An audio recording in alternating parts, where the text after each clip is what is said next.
Hi, and welcome back to Hit or Glitch. On this episode of GM Corner, I'm Daniel. I'm Scott. I'm Alex. And I'm Tim. We'll take a topic from the Tome of Topics and discuss. And discuss it, yeah. Yes. This episode. Take a topic, bring it. Not that one. Not that one. I thought I got all of them out, but we did already.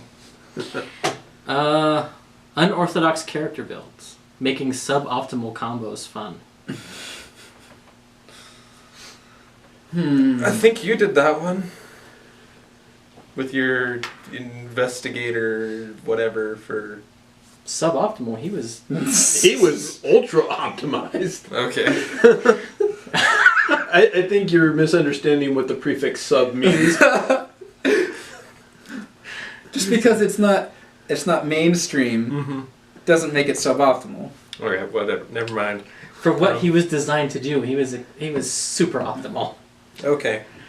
So this is like playing a Goliath and then making him, I don't know, A bard. A bard or something. Or playing a gnome barbarian. I have an idea for that. Yeah. I I mean, it's not impossible, that's the thing. Yeah, with 5th edition, it's less of a problem than in other editions that I can remember. Well, especially, or even into Pathfinder, where there's not as many negatives to stats. It's a lot easier to do. Mm-hmm. Yeah. Yeah. Whenever you remove the negatives to stats, that makes it a lot more possible. Yeah. I played some games where a suboptimal build was like not even fun. Just because it was fun if everybody was doing it, and that was the point of the game. Like I ran a game in 3rd edition, I think, where everybody was kobolds, and so it was kind of a silly nonsense kind of game. You were all supposed to suck, but I don't think I've ever created suboptimal builds in our serious game. Well, is perhaps some of the substance of this question putting your stats in a way that doesn't optimize your class? Yeah. So building a wizard Without a maxed out intelligence. Yeah, where you put your high stat in strength. Oh. Or even maybe not even necessarily, but just things that don't belong, maybe, or don't in the stereotype mind. Right. Yeah. Okay. Like dwarves are fighters, dwarves are clerics, dwarves are paladins. Well, the dwarven rogue. Yeah. Or the dwarven bard or stuff like that. Well, I'm sure they have plenty of beer drinking songs, so it's not completely out of the question. Yeah, I saw actually somebody compiled a data points on that race and class mixtures for all of the races that have come out. The problem with that one was... Well, that was strictly an Adventures League. And there was some errors with their programming. You couldn't do the subclasses or subtypes of Aasimar. It was Aasimar, and none of the subtypes were added on. So yes, Aasimar is the least used because it's incomplete. So there was some problems with that. The other thing is saying, the Aasimar is so low, but I assumed that was accounting for all 3 subtypes. Yeah, and it wasn't because the subtypes weren't even included. So if they're playing an Aasimar, no matter what subtype, it's counted as Aasimar. Yeah, but their system was broken. Their system was broken. You wouldn't make an Aasimar using that program because it didn't include the entirety of the Aasimar. Yeah. And you wouldn't make some other things. Well, this wasn't like you made the character with the program. This was they compiled everybody who played in Adventures League, the official thing. Okay. They record what they're playing. And so they took that data that was punched in. Then we're talking about a different one. Sorry. Okay. I saw a similar thing, and it might be the one you're talking about. It was around the same time that it came out, but it was who was using this website to create their character. What characters they were creating. Okay. Nope. Yours was from Adventure League too. I don't know about Adventure League. It was just which race class have you played? It was like Shades of Green. Yeah. Yeah. That was for Adventures League. Okay. But at the same time. I don't think the numbers were that different, though, because I think I remember seeing both of them, and they weren't that different. Okay. Humans were still way first. Yeah. But according to that chart for the Adventures League, Aasimar Ranger was the least you made. majority of characters that I make are the least played. I very rarely make ones that are on the higher, more commonly played ones. I remember Dan was trying to play test something with his daughter Natalie, and I joined in. We rolled randomly for our race class and background, I think, and I got a Goliath. I think it was Wizard or something. One of the three, Wizard, Warlock, or Sorcerer, and it sounded interesting. I started playing it. It's like, I don't see any problem with this at all. Yeah. The only times I've really done something that doesn't really fit is when I'm trying out some idea I've had for a build and it's turned out to be suboptimal. Like I've tried really hard to find the mage and heavy armor, how to build that in a way that makes a lot of sense. And I've come up with like one idea that was a support build that I liked. I think it was a dwarven wizard. And I like to say mountain dwarf wizard. Yeah, something like that. So I was trying to manipulate things so I could get in heavy armor and yet still be a primary spellcaster. I'm not talking about a Gish where it's like, oh well, you're in heavy armor, you're using some magic to supplement your hitting people with a stick. I wanted to make I'm a caster, I'm just in heavy armor and I'm intended to be on the front lines. Sort of like a battle mage and you play a mountain dwarf at 4th level, you take a feat to get heavy armor proficiency. Yeah. And you play a wizard. Yeah, that was definitely one of the because they automatically have light and medium armor, and the proficiency to get heavy armor requires you being proficient with medium. And that way you get around the problem with losing a level because you have to take a multi-class feat. Yeah. Or start in fighter. Not feat, but you have to either start fighter and then go to wizard, which puts you a level behind on all your spells and spell slots, or you take a mountain dwarf and then go straight into wizard, and you can still be up to par with your spells, but still in heavy armor like you wanted to be. And the other neat thing about that is they get to add their intelligence to their initiative, so... Well, if you take the War Wizard school. Oh, right, yeah. From Xanathars. So... That'd be an interesting build. You know, why not? Heavy armor, and then you've got that auto deflection. Yeah. Well, so there's a question that goes along with this. Let's go by races. What their suboptimal class would be that you think. So let's. Okay. There's none for human. Let me grab the player's handbook here, and we'll just go through the races in the order that they list them. Which I'm not sure why they listed them the way they did. Nope, I have no idea. They're not alphabetical. They're not by like the most common. All right, dwarf. What is the least optimal in your guys' opinion? I just don't really play dwarves in this edition. They don't do much for me. I would say probably bard or sorcerer. Yeah. I think because as tinkerers, as engineers, a high intelligence dwarf makes sense. Dwarves have a reputation for being gruff and abrasive, so that lends itself to that lower charisma stat idea. So, I mean, there's nothing inherent in any of them that says you shouldn't play this class, but just I think that's their racial abilities lean less towards. And honestly, I think the mountain dwarf is designed somewhat poorly anyway, because it's getting strength and con. It's supposed to be set up to be you're going to be a tough fighter type guy. You're going to be using a melee weapon. But any class you take that's going to be up in the thick of things that wants strength and con already gets those proficiencies. Yeah. See, and I think the opposite. I think he's designed to not be a fighter because he gets the bonus to strength and con of +2, which means your dump stats aren't really dump stats. Yeah. As a and then he's get the medium and the heavy, the light and the medium armor. He gets the weapons that all dwarves get. Yeah. So he's a combat support, but he's a caster of some kind. Yeah. He's a sorcerer. He gets by the low AC and weapons of the sorcerer, the wizard. I think that's what he's designed for. The rune keepers. Yeah. Yeah. Okay. You said that the rogue doesn't really fit them.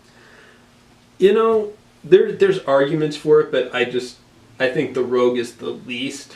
Yeah, because the heavy armor, you almost have a better or medium armor doesn't help you as a rogue. The medium armor. I don't know. Is a hindrance.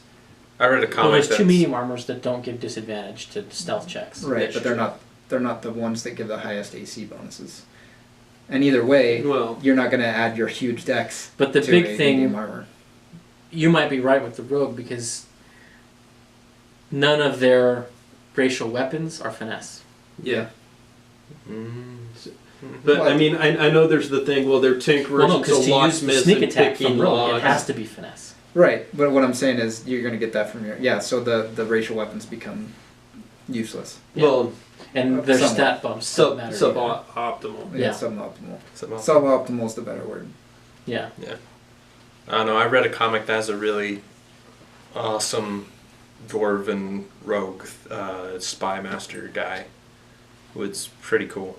Yeah, and I'm not saying it can't be done. I'm just saying it's the one that's. Yeah, it's not. It's the one I'm going to go to last if I'm playing a dwarf. Right. Yeah. If you're looking for the optimum. Yep. Next is the elf. And so elves get the +2 dex, and then depending on your subtype, you get a +1 to either intelligence, wisdom, or charisma. I mean, you think of a lot of times of elves being like a little bit weaker or like a little bit less tough, but that's not necessarily shown in this. Pretty much con and strength are the only 2 you can't get a stat bump to as an elf. Mm-hmm. Yeah. Yeah. Which, I mean, and culturally, I lean towards barbarian for them. I was just going to say that, I mean, I know there's the wood elf barbarian, but I really see the wood elves more as rangers and druids than barbarians, Yeah. Really only in Kryn do you ever see, in the world of Dragonlance, do you ever see elven barbarians for the wood elves. Yeah. Yeah, I don't see any. And they work for pretty much every other class. They work for paladin because they got the charisma boost, and dex is always good. And you can make a dex-based paladin like I did in the last game. And fighter, you can make whatever the heck you want. Fighter is the human class. Is the class analog to the human? Yeah. Race. Every human can play every race. Human can play every class. Every class. And every race can play fighter. Exactly. Well, if they have a good enough disguise, and disguise kit, they can play every race too. Bump that charisma, take proficiency in the disguise kit, and just pretend to be other races. Yep. Yeah. It took so long to create my horns when I was playing that tiefling. Alright. Halfling.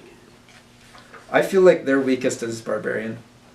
So and some people are like, oh, well, and I was like, really, a barbarian wants a two-hander. I mean, you can play a like off-tank barbarian where you've got a shield and a one-handed weapon, but I think their greatest benefit is always going to be two-handed weapons. True. But there is a way for halflings to wield a D12 two-handed weapon. Oh, yeah? The lance. Right. They would get disadvantage if they're within 5 feet, but with their speed and allies, there's nothing that says they have to be within 5 feet of the targets that they're attacking. So you can have your halfling barbarian. It's one-handed. I thought it's one-handed on a horseback, right? Or mounted. Okay. And if you're using it on foot, it's two-handed. Okay. But it does not have the heavy property, so they do not get disadvantage. That's interesting. I hadn't considered that. Yeah, so they get the +2 dex. Of course, if you're going to do the barbarian, you want to go stouts for the con bump, rather than charisma and the lightfoot, or wisdom if you use sword coast adventure and take the ghost wise. You know, thinking now, huh? Yeah, and so are you. I mean, there's halfling barbarians in Eberron that ride around on like basically raptors as their medium-sized rappers, and that's like a cool idea, but I don't think it's mechanically there was always problems with it. And in Dark Sun, they're cannibalistic barbarians. I don't really thematically. I don't really see halflings being magic-y class, sorcerer, like or Bard, wizard. sure. Yeah, I don't see them being full magic casters. Yeah, anything full. I think I mean, they can do it, yeah. but I think thematically. Hashtag Willow. I thought he was a gnome. Touche. No, they're total halflings. Total halfling. Okay. Who's Willow? We're gonna pause a moment. We'll get right back to this. We gotta go watch a movie. Next. Wow. Okay. Human. We already talked about Humans can be everything. Human is the vanilla. Yeah. You can add whatever you want to vanilla. Yeah, I mean, With the especially if you're using the variant option to build your character. +2 to whatever attributes you want. Yeah, and a feat. no, you get So- 2+1. 2 +1s. That's what I meant to say. And a feat. Yeah. So A feat and a skill. Yeah. yeah. Next. So, Dragonborn. We get strength, charisma. Strength, charisma. 2 to strength, 1 to charisma. So they're inclined to sorcerers and warlocks stat-wise.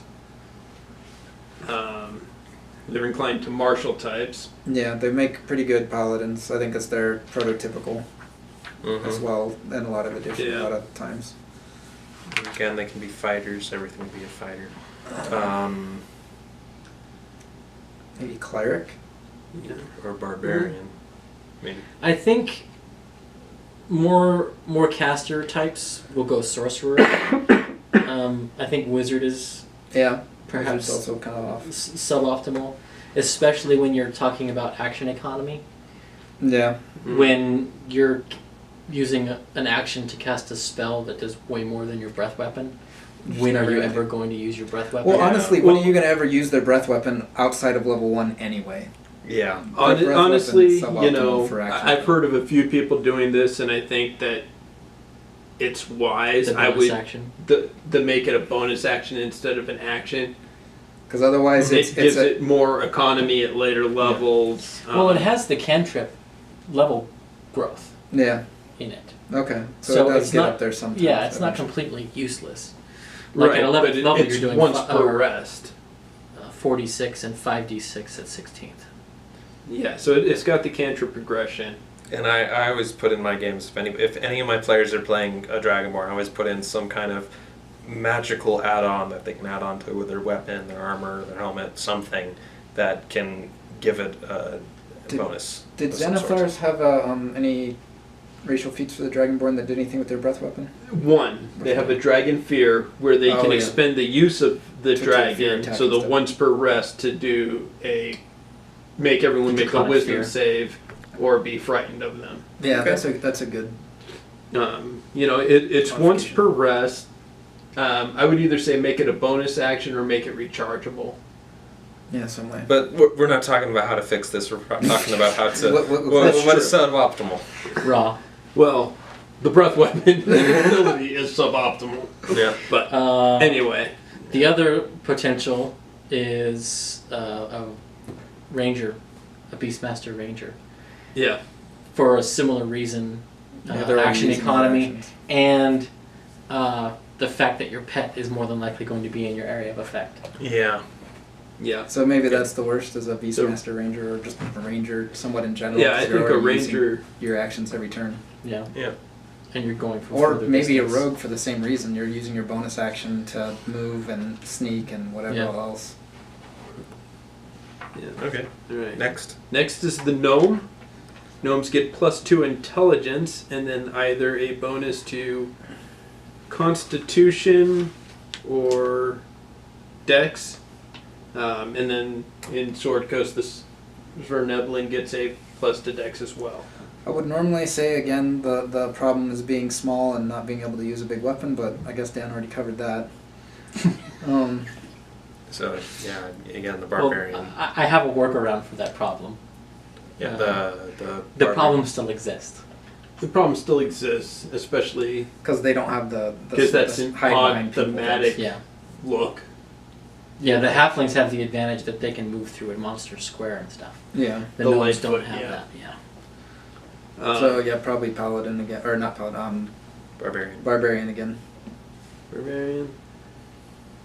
I mean, they do have a plus to con, but with the rock gnome. Yeah. Gnomes are basically best at being wizards. Yeah. Yeah. But wizards, arcane tricksters, they fit well into. Yeah. You don't really see them as rangers that much. Unless you're in a steampunk setting where they can have a pet mechanical thing. Yeah. Yeah. Yeah, I would lean ranger. Because they can't use a longbow either, right? Right. Next, we're going to go to the improved human, also known as the half elf. They're pretty. They're French vanilla, so they fit pretty much everything. The French vanilla. Yeah, they're the ones with the vanilla bean in the ice cream. Yep. +2 charisma, +1 to 2 others, so they're already better than even human gets +1 to everything, or 2 +1s. These get +2 charisma and 2 other +1s. They get the skill. Yeah. They get 2 skills. 2 skills. They don't get a feat, but then they get the dark vision, the Fey ancestry to give them advantage against charmed and sleep.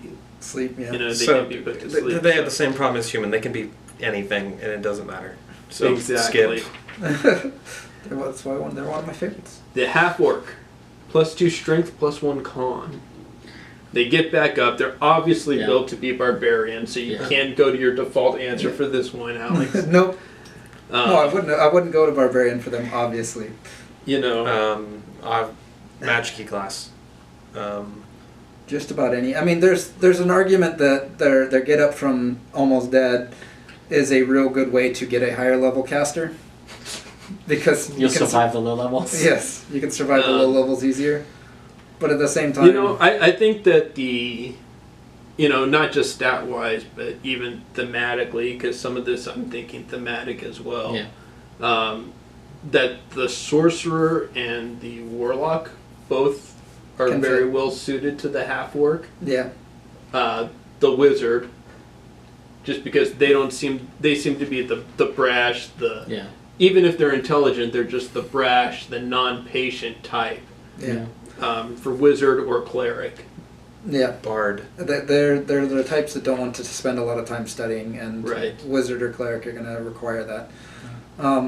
Bard makes sense too, although I still see any race race that enjoys drinking and campfires can thematically have a bard, because drinking songs are a thing. Drink and fight, and drink and fight. And they can always do the heavy metal style bard. Yeah. Where your guitar is also an axe. Yes. And so when we all remember the Mad Max memes. Yes.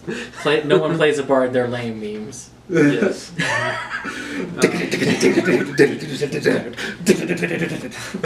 Next is the tiefling, who gets a +1 to intelligence and a +2 to charisma. So covers all the arcane. Yeah, as optimal builds. Yeah. You don't really see them as barbarians. Barbarian is probably the best argument for suboptimal for tiefling, because if you're raging, you can't use your infernal legacy. Yep. That's a better argument for that than some of the ones I've made. Goes back to the elves or any race with spell abilities, racial spells. Yep. That's sort of where my brain goes immediately. Is you can't use your one of the main things of your race if you're a barbarian. At least not when you're raging. Yeah. Yeah. Well, you could always use the variant in Sword Coast and swap out your magic for wings and be a flying barbarian. And then it would be perfect. And that would kind of be terrifying. So wait. The horrible rage monster. The horrible rage monster can fly after me. I can't get away from it. Like I can teleport or something, but then it'll just chase me down. Exactly. And even faster because it's got a 40-foot move speed. Yep. You know, that is very terrifying. I want to do that now. Honestly, I think the Ranger. I know I'm using Ranger almost like you're using Barbarian, but I mean I can see the Cleric and the Paladin because you know the whole redemption storyline of the Demon Heritage. And same thing with Cleric. You can see the Fighter, especially if you go Battle Master or Eldritch Knight. Yeah. Because you know, I see them as the masterminds controlling, tinkering. Uh-huh. Rogues, because you know, just society's shunned them. In some editions, you can be stealing from people with your tail. Yeah. Yep. So I just think Ranger. I think they're a societal creature. Druid maybe. I don't see them being out isolated. Type races. That's on the core PHP. That's it for the core book. Yeah. So well, let's stop there. And this video's gone on long enough, I think. Yeah. What do you guys think? What are suboptimal? Is that fun? What are builds you like to do? Let us know in the comments below. See ya. See ya.